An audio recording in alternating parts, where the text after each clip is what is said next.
Hello, everybody. I hope the live video is working well already. And today we're trying something new, being live and online on different platforms in parallel at the same time.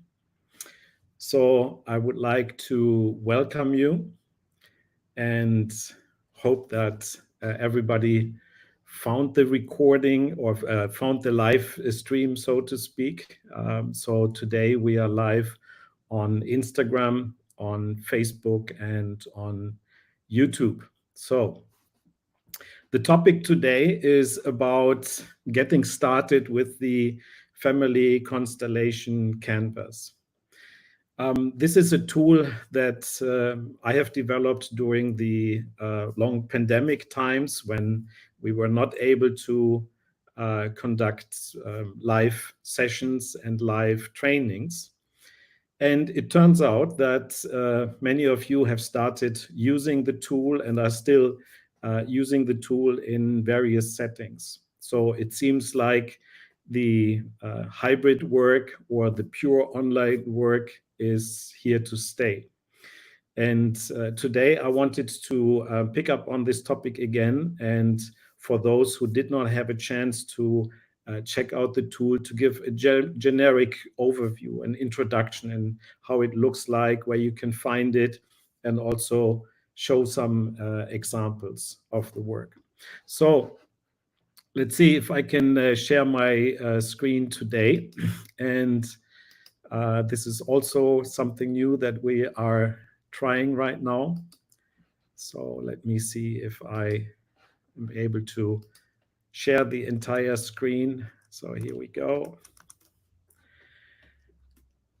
You will find this recording later on the various channels, but also on our website, constellator.com. So this is what the worksheet looks like, the canvas, in case you were wondering. And it's very simple. And I try to create a tool that everybody can use, everybody can adapt, and everybody can make use of free of charge. And then when I thought about how could we do this, then I thought we can simply use a template approach.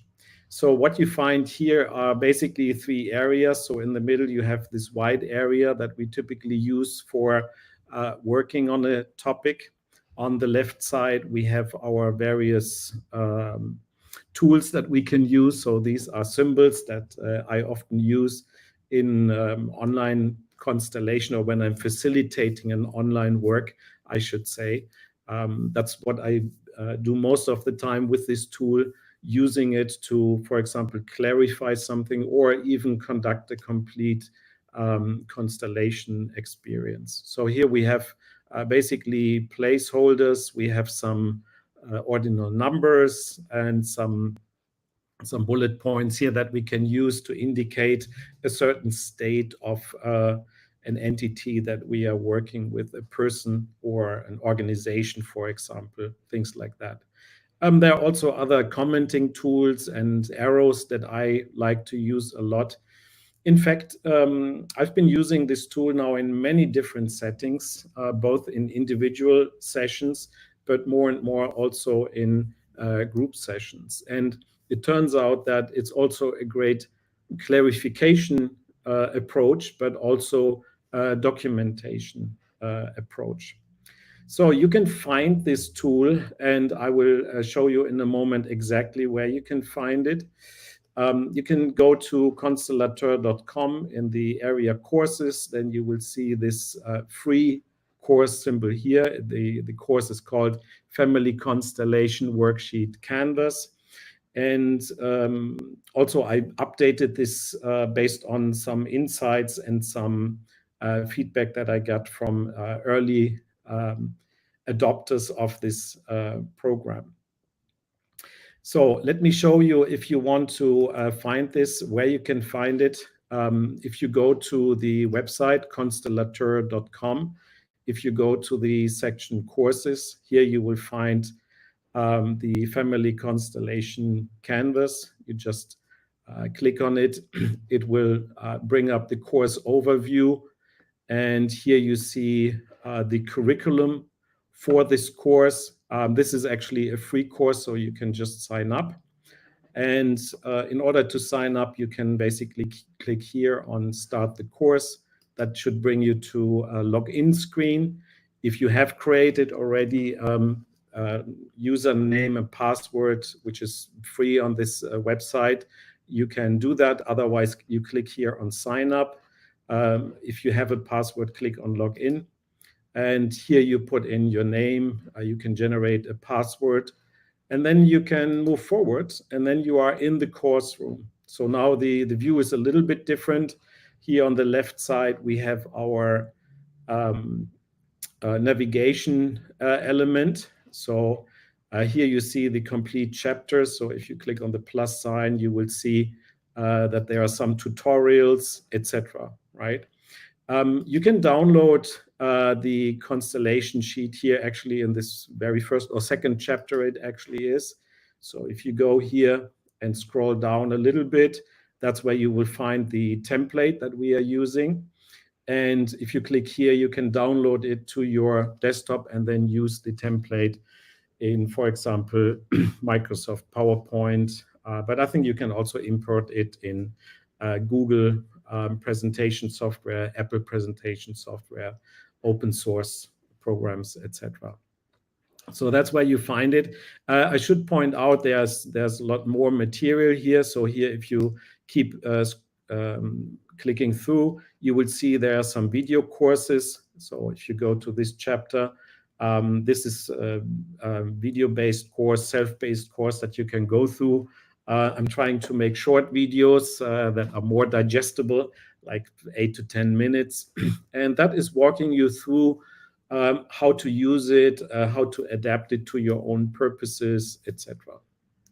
So going back a little bit to our overview, the idea basically of this constellation worksheet is that we are usually working with representatives when it comes to our constellations. So typically we work with real people, and let's say one person might represent a real person, so representing, for example, a family member or a member in the organization, and the other person is representing, for example, an organization, an enterprise, or another entity. So we are using these symbols, and we can move them around so that they are pointing into different directions. So this is the view where they are actually looking. Very similar to a real in-person constellation, where also people are going with their movement and they often look at something. So we can work in the same way and basically use these symbols. So these are our virtual representatives, I call them often. We can use these symbols to illustrate something, to clarify something, or to evolve the conversation. I call it often the systemic dialogues that we are having with our clients. In the following, let me give you some examples of how this work looks like. So these are real examples that I created from my work in constellation workshops or seminars. We did a lot of online seminars, but also in individual constellation sessions. Here's an example of a family constellation. So you can see from the descriptions here that this is apparently from a work that I did with the team in China. And it doesn't matter really what this particular constellation was about, but a participant in a online seminar came forward and asked for looking into a specific situation. So here you see we have different representatives for father, which is in Chinese it's Baba, and mother, which is mama. It's very similar like in other languages. And we also put between them an element of fear, and the fear is looking at a patient, and then here the person that we worked with or that I worked with has a symbol here. So this is the symbol for myself or wall in Chinese. And they are looking at a dead person. Very similar, like the work that we are doing in Family Constellation. So this is just an example of what the output could look like, right? This is another example. Here I worked with a client on a topic of school. The client was a teacher in a school, and there was a problem between her and the director of the school or the manager of the school. And the question was also for this particular client, what would be a proper place for her and a proper vision for her? So what should she look after? She felt very disconnected from actually the children and the parents in the school, and working mainly through another way. So we opened this up, and this was the resulting picture that we arrived at. Here's another example. This is about negotiation. I think this comes from a demonstration that I made in a seminar. And the question was, how could the client lead better negotiation conversations between the parties? And this is something that I often also demonstrate in our constellation seminars, how you could use systemic insights in critical conversations, like during a negotiation, for example, where it's really also important to pay attention to the relationship, to your own place, your own attitude, and how you're communicating, right? And we can use systemic insights to strengthen our position during negotiations, and finding a ways to have a support system during important negotiations. This is certainly something that we will also talk about more and more in the upcoming live sessions. There's one session coming up in Portugal, in Lisbon in April, and another one in Sao Paulo. So we will talk a little bit more about that in also live seminars in person. Here, and this is the last example that I wanted to share, is about product innovation. The work that we did here was about finding out where a company should look for innovation, or what kind of information the company was looking for. Any organization can develop new products or go with existing products in other markets, for example. And the question here was how to prepare the organization for this change, and where should the organization look for innovation, and what is happening with the current products, for example. We have often observed that products have a certain role in organizations, and they have a certain life cycle, and they are in relationship with other people and members in the organization. So when we are talking about products, we also talk about innovation actually in the marketplace. So this is another example. One more thing I want to demonstrate today is about using the constellation canvas.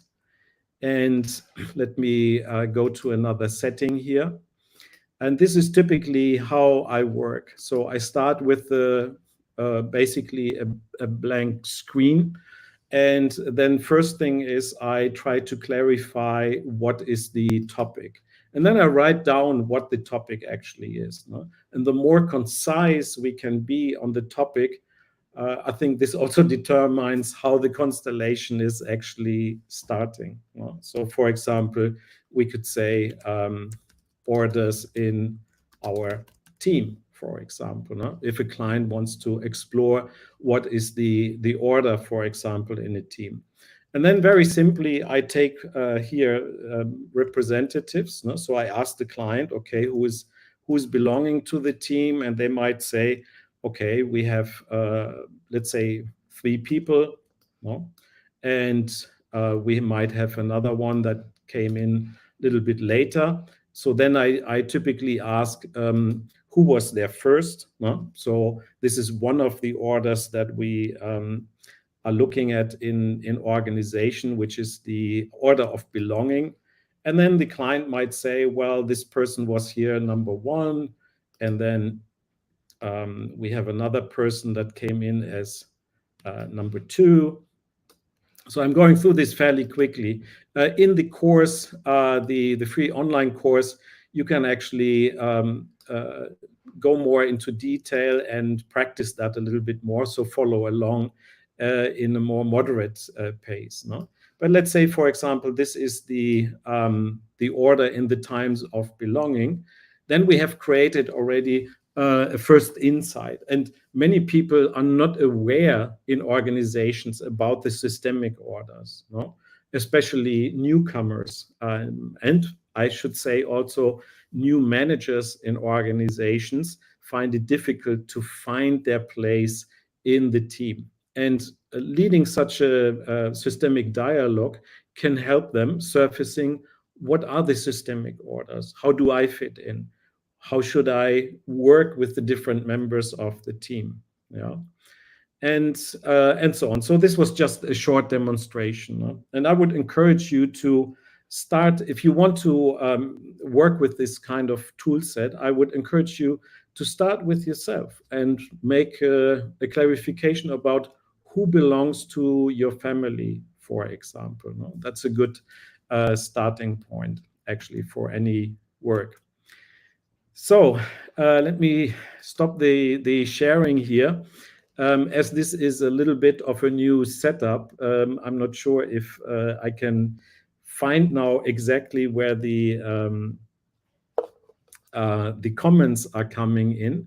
But if you want to leave a comment, you're welcome to do this in the comment section. So on Instagram and Facebook and YouTube. And then I will take a look at that and reply to the comments also below.